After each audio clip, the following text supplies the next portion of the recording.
எமர்ஜென்சிக்காக high rich protein உள்ள ஃபுட்டை store பண்ணி வச்சாச்சு. காரம் அதிகமாக சேர்த்துக்காதீங்க, வெயிலுக்கு வயிற்றுக்கு ஒத்துக்காது. But good and healthy. இதே போல் பச்சை வெங்காயம் வச்ச கேரளா மினி சட்னியை அடுத்த பதிவில் பார்க்கலாம். ட்ரை பண்ணி பார்த்துட்டு அத்தோலாம் கேள்விப்பட்டிருப்பேன். எனக்கு ரோட்டோரமாக இருக்கும். ஆக்சுவலாக அது எனக்கு பிடிக்கவே பிடிக்காது. முதல்ல ஹைஜெனிக்காக இருக்காது. பட் ஃப்ரெண்ட்ஸுங்கெல்லாம் போய் சாப்பிடுவாங்க. அந்த சூப்பு அத்தோ சேமியா எதுதோ அதெல்லாம் சாப்பிட்டதில்லை. அங்கே நான் பார்த்துருக்கேன், முட்டைக்கு உள்ள ஸ்டஃப்டு வச்சு ஃப்ரைட் பண்ணுவாங்க. அது இப்போ கொஞ்சம் ட்ரெண்ட் ஆகிட்டுருக்குன்னு நினைக்கிறேன். இன்ஸ்டா ரொம்ப வைரல் ஆகிட்டுருக்கு. அதை நான் ட்ரை பண்ணேன். சீரியஸாகவே பச்சையாக ராவா சின்ன வெங்காயம், பூண்டு, கொத்தமல்லி, கருவேப்பிலை, தேங்காய் எண்ணெய் இதெல்லாம் வெறும் வயிற்றில் சாப்பிட்றது ரொம்ப நல்லது.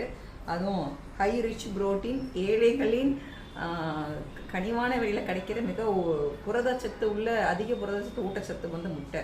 ட்ரை பண்ணலாம்.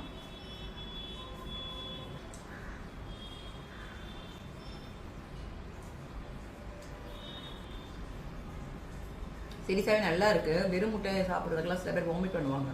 அதில் குழம்பு ஊற்றிலாம் சாப்பிடுவாங்க. காலையில் எம்டி ஸ்டொமக்கில் இந்த மாதிரி இதெல்லாமே வெஜிடபிள் தானே, இது சாப்பிட்டா செம்மையாக இருக்கும். நல்லா இருக்குது. ட்ரை பண்ணி பாருங்கள். இந்த மாதிரி சிம்பிளான சோம்பேறியான ரெசிபியை தெரிஞ்சுக்கிறதுக்கு நம்ம சேனலை கொஞ்சம் ஃபாலோ பண்ணிக்கோங்க ப்ளீஸ். தேங்க்யூ.